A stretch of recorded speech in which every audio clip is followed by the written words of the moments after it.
In today's episode, before we go ahead and start it, I'm gonna go ahead and switch the place between these two because I want a flat surface as much as possible.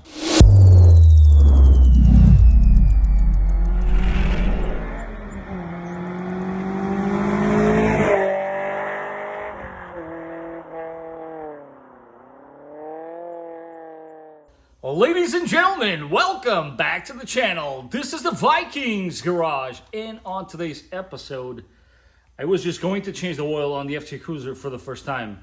I have not yet had the pleasure of doing so since acquiring this vehicle, but I figure I throw a little twist to it. So let me show you what I'm up to. So I did take some notes there, but the important key here is that you look at this table. This is all we're going to be utilizing today. You would normally just need oil. Always, I recommend the Toyota stuff. And guys, if you have not purchased one yet, get yourself a pack of 10. For those of you that do your own oil changes, this is a must. As you'll see here on the table, and we'll talk about it a little more later, I am using 520. That is the incorrect oil for the FJ Cruiser. You're supposed to be using 020. But I'm also planning on dumping it back out in 1,000 miles before the cold weather. So bear with me. All you're gonna need today is that tool. You're obviously gonna need some kind of ratchet, which obviously a 1/2 inch will be kind to your wrist. 14 socket and a 12 socket.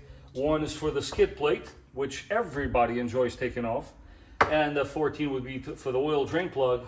And if you be so kind and focus here, there's also these filters. Those are the oil control valve filters, also known as VVT filters.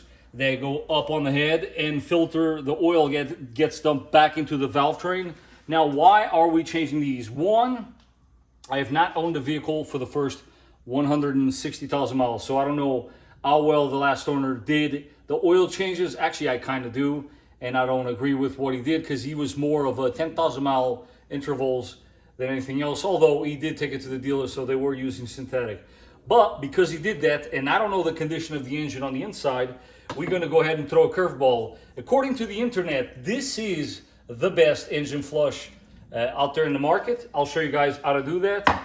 And that's what we're going to do. We're going to flush this engine, dump all this oil, get some 520 VALVOLINE high mileage oil in there, and then later on we're going to go ahead and swap it out for the correct one, which is, as you guys know, 0W20.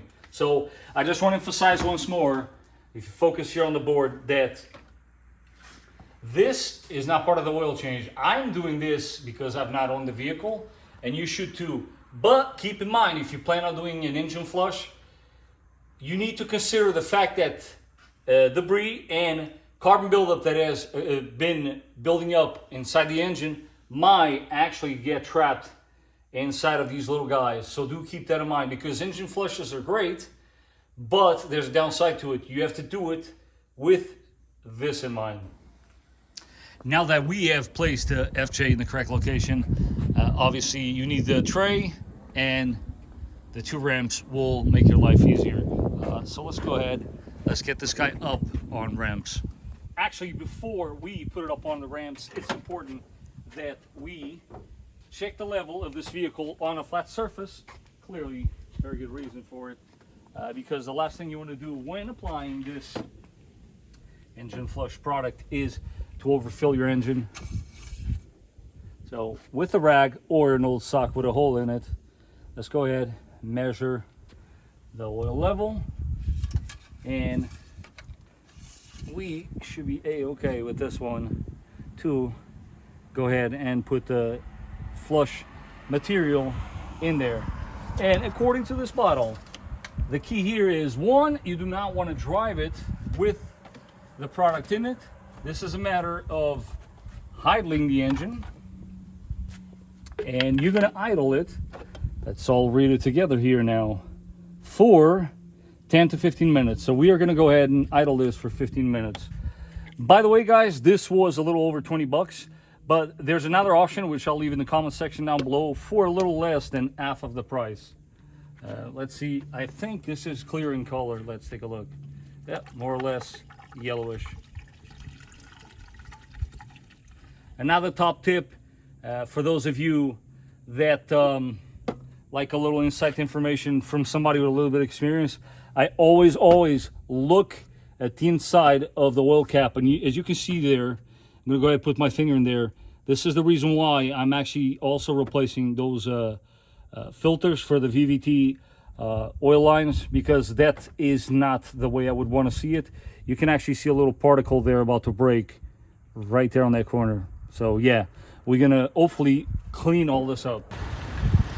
And now that she's been idling here for about 15 minutes, give it or take, I'm just gonna go ahead, put her up on the ramps so that we can start our oil change. As you can see there, it is very much warmed up. For those of you curious, that is the mileage on my 2014 FJ Cruiser. And do stay tuned for a future episode. I'm going to tackle this on an episode. It is not that difficult to do, but I feel like it deserves to have a dedicated episode, as there are many people that come in the shop and their compass is out of calibration. Let's go ahead, put her up on the ramps. So this is kind of like one of those things. How much does one can cover an oil change? I mean, I've done this so many times in the past, but as always, guys, I'll bring you guys along, especially with the key points.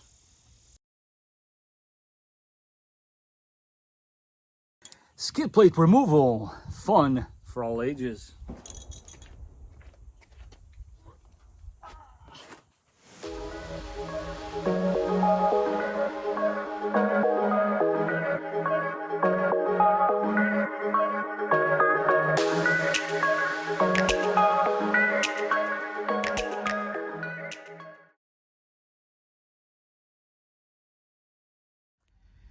Now that we've got that guy out of the way, let me show you guys some very important points here.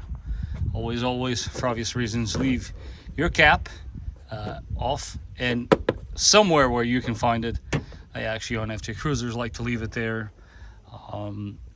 Also, dipstick, pull it out, but not all the way. A wise man once said, if you leave it there, instead of laying up here, you basically eliminate the chance of it falling down, so that you then have to fish it. That way it stays there, and it is creating that opening up top, which you need. Now, once you got your drain pan on hand, I like to go ahead and bring all my tools down here. By the way, I have absolutely no idea why I told you guys to have a 12 on hand. That is not the case. Those guys are 14s. I knew that, but what can I say? It's a little hot out here, but again, through that opening, I'm gonna go ahead and crack this guy loose, and I think we all can agree, kind of curious to see how dark it's going to come out.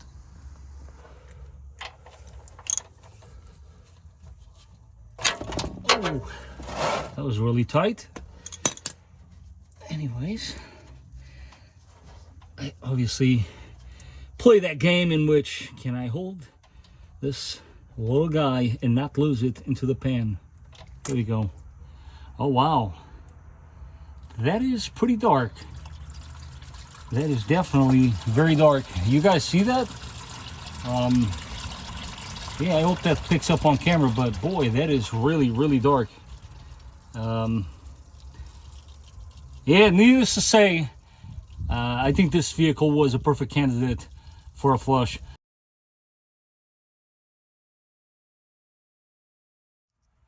She's been now dripping for quite a while.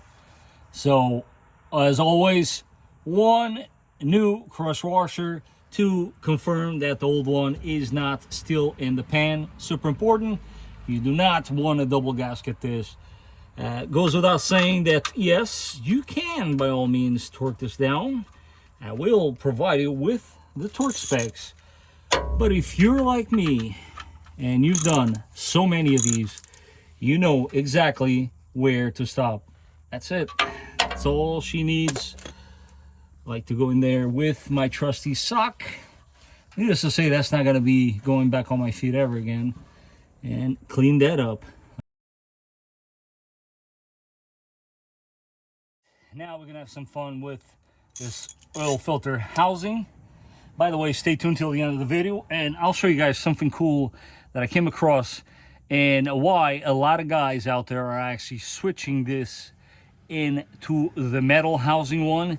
And it's probably not for the reasons that you're thinking. But anyways, get your 3/8 in there, and then just like so. I like to do the rest by hand so that once again I do not lose it into the pan. Secure it to the side. Inside your oil filter box, you'll find this guy, and you're about to find out what it is for. I like to do this with 2 hands because it can be a little hard to press in with one. So 1, 2, and then 3. Here we go. Get in there. See how hard that is? There you go. That is nothing more, nothing less than a way to remove all the oil so that when you take this out, you don't make a giant mess. A lot of the guys don't even bother with this step, but let's face it, I gotta show you guys the right way. Flat head, one side, and pop it out like so. These things like to be a little stubborn, but just stick to it, and there we go. Went right into the bucket. Great.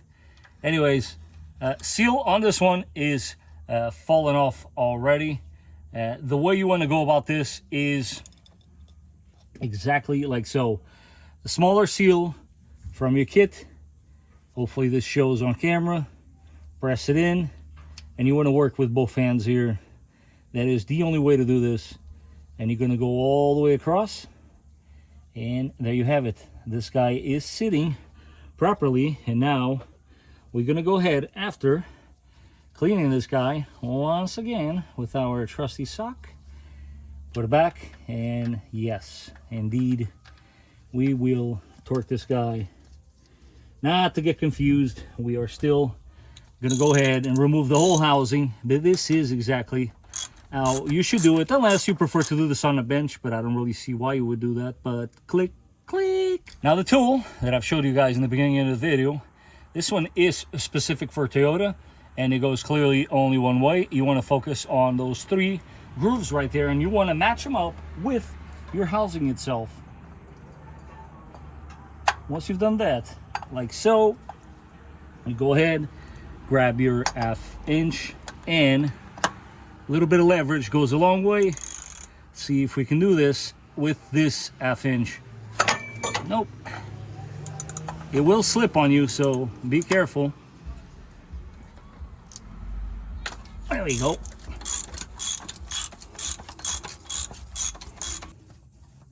The mess now should be very minimal, if any. There you go. Wow, boy. That does look pretty dark. I think it's safe to say that there was a lot of debris that definitely got dislodged inside this engine with that flush.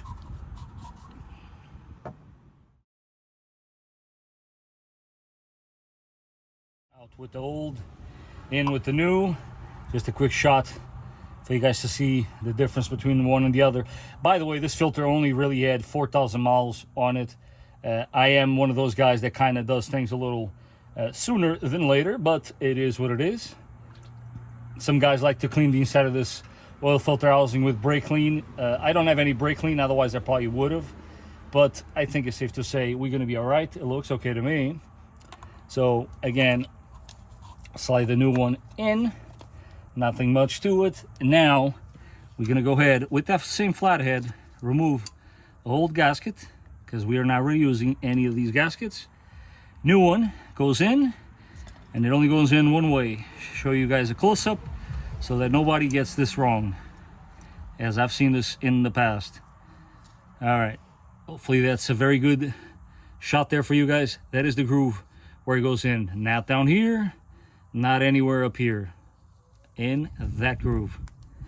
It is always good to get some of that oil and rub it on the seal itself to make less of a friction on its way in and prevent it from actually moving. So let's go ahead and reinstall it. Might seem overkill to some, but I like to come in here before grabbing my special socket to torque this down, and I like to clean this very nicely because, as you guys saw earlier, this can very much slip off of your hands and then you could have possibly a bad day. So we don't want that. So nice and clean. Let's go ahead, torque it down.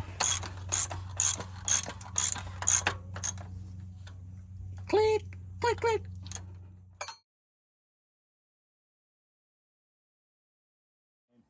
Hey, who wants to see me struggle with a skid plate now?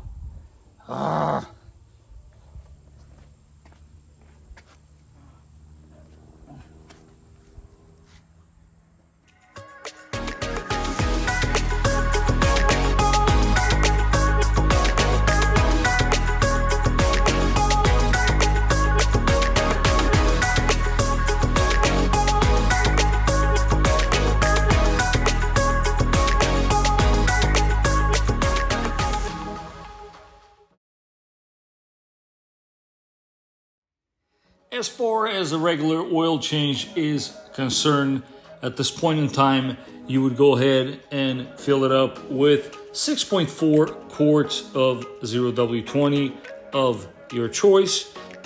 Now, for those of you that do want to learn step by step how to change the oil control valve filters, also known as VVT filters, stay tuned as those steps will be coming up right now. We would normally at this point in time fill her up back with oil, but because we are replacing indeed those small little filters by the VVT control valves, those little guys, we're gonna go ahead and do exactly that. First things first, we're gonna replace the passenger side. So I'm gonna take the intake box out and I'll show you why I'm doing that, because I always like to give myself some room. Keep in mind, what you are going to need is a 17 mil. Wow, talk about some good stuff here to record. So, first things first, clearly see I moved this out of my way so that I can access this guy a lot easier. But here's a very key point, guys. Notice this actually just fell here on the throttle body. This is basically what's left over. This is the other piece of the little clip that sits here. Why am I bringing this up, guys? You do not want this to be ingested into your engine. Yes, a little piece of plastic. It's completely gone now, but you know what I'm saying. You do not want any of this stuff going inside your engine. So please beware of that. So what I'm gonna do, and it's very much needed in this particular case, let's get a closer look here. I'm gonna go ahead and clean this throttle body right now. And now that it's looking a lot better, top tip, you can totally use a Q-tip to help you on this, but as you guys can tell, it was a bit dirty. Now let's go ahead now and take this guy out and see how dirty that one actually is.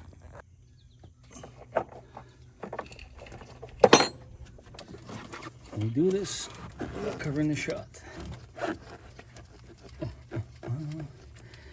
Guys, it should spill very minimal oil, but feel free to shove a couple of rags underneath it if you feel so inclined to do that. I don't know about you, I am very eager to see how this thing looks. Sometimes you gotta fish him out. But no, this guy is, oh man, hold on. You okay? Yep. So is this guy dirty? I mean, not a whole lot, but when you look inside, you can definitely see a few black specks in there somewhere. I'll drop this on a clear cup with some alcohol, and I'll try to show you guys what gets extracted from the inside. And here we go, guys. Out with the old, in with the new. As always, don't forget to replace your crush washers. But let's go ahead, reinstall it back in there, and of course, as always, I'll give you the torque specs. And now that she is all torqued to specs, I already removed the other side, and how neat that, I don't know how well this is actually going to show on camera, but when you look inside here, there is a bit of a, how do they call it, a Bobby Dazzler in there. Of course, we're not going to get any sort of focusing here, but maybe, can we zoom in? Can we try this? Can we see what happens here? Can you guys see there towards your right? It's a shame this thing won't zoom in. That's like a booger of sorts, man. This is the kind of stuff that I'm trying to avoid here by doing this. So yeah, the key here, guys, is that you want to ensure that you still have the proper oil flowing to the heads as intended, especially in the morning when you first start it. All the oil is on the bottom and it travels up. You want it flowing out of this little guy as fast as humanly possible, and that's why we're doing this. But in any case, we are collecting these guys in this cup, and at the end of the video I'll show you guys what I actually found. Goes without saying, just as important, don't forget to fill her up. The number here is 6.4 quarts. So let's go ahead and do that. I am clearly using a very tall funnel here because I like to make my job a lot harder. But I find that this one, compared to the ones I have laying around, is the one that actually allows me to do this without covering the engine, as in the outside of it, with oil.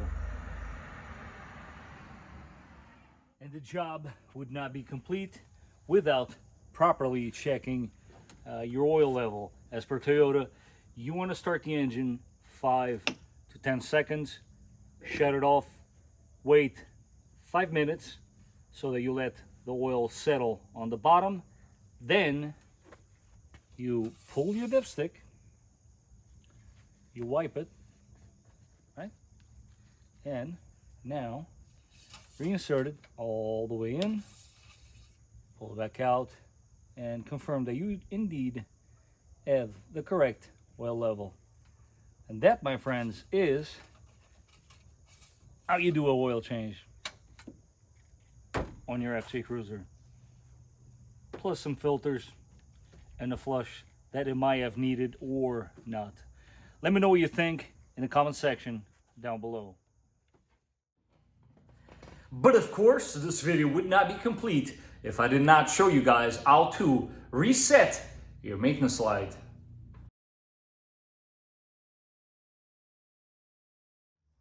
As far as the maintenance light, you always want to start with your cluster, with your odometer there. Cycle the key off, press the trip, turn the key on, continue to press, and you'll see those little dashes. When the dashes turn into zeros, you have just reset your maintenance light. I do want to address the topic of the oil here. I have some notes taken directly from your owner's manual. So here we go. 0-20 is the best choice for good fuel economy and good starting in cold weather. So therefore, Toyota's telling you 0-20 is the way you want to go. But if 0-20 is not available, 520 might also be used. However, it must be replaced with 0-20 on the next oil change. And that's why I am using it. Is it the best option? No. I had some 520 laying around, and knowing I'm gonna dump it again out in 1,000 miles, I figure why not? It is still fairly warm outside, so I'm gonna go ahead and just get rid of this 520, and right before the fall comes, I'm gonna go ahead and swap it out for that Mobil 020. As always, guys, if you have other suggestions as far as oil, don't forget to leave them in the description down below. As promised, I am now going to show you what we actually retrieved out of those filters. So I've had these things sitting here on the cup for a little bit, and obviously the little black specks you see there, that's basically what we were trying to remove out of the equation. There are still some stuck in the mesh. You can see them there on the footage. So as bad of an example as these are, I've seen much worse cases. And as promised, I want to show you guys a perfect example why there are people out there swapping these housings out for the metal one. As you saw, I did not do that. There's a very good reason. One, I didn't have one and I did not feel the need to upgrade as of yet. But it is always good procedure to double check your filter after you torque it down. Do you guys see the crack? See if making it closer will reveal it. This crack, believe it or not, this was a customer's filter, and on Tacoma actually, we let the vehicle go, and sure enough, this crack from the pressure that was applied with the socket was enough that oil was literally sweating out of this crack. As always, guys, it's completely up to you if you should upgrade this to a metal one. The only reason why you should do it is because eventually over time with the heat cycling, plastic is always going to be plastic, and a stretch mark like that could happen. You can always, after torquing down your filter, finish your oil change without putting your shield back on and check it and make sure it's not leaking. It's definitely a very good top tip there for you. But there's your part number if you choose to do so. I personally, roughly 150,000 miles. I just replaced the housing. Call it a day, done deal. I have upgraded it to the metal one in the past, but it's completely up to you. There's people that believe you should upgrade it. There's some that don't really see the need. For those vehicles out there, say like a Camry with a V6 that has one of these, there's no shield underneath. So because of debris possibly hitting this, I think that's probably a good place to do an upgrade to a metal one. In our particular vehicles, I don't think that is the case. But anyhow, the discussion can continue down in the description down below. And as always, if you found this content to be useful and informative, don't forget to smash that like button. Share it with your friends. We could always use more subscribers. And of course, if you haven't done so, do not forget to subscribe. And I will catch you guys on the next one.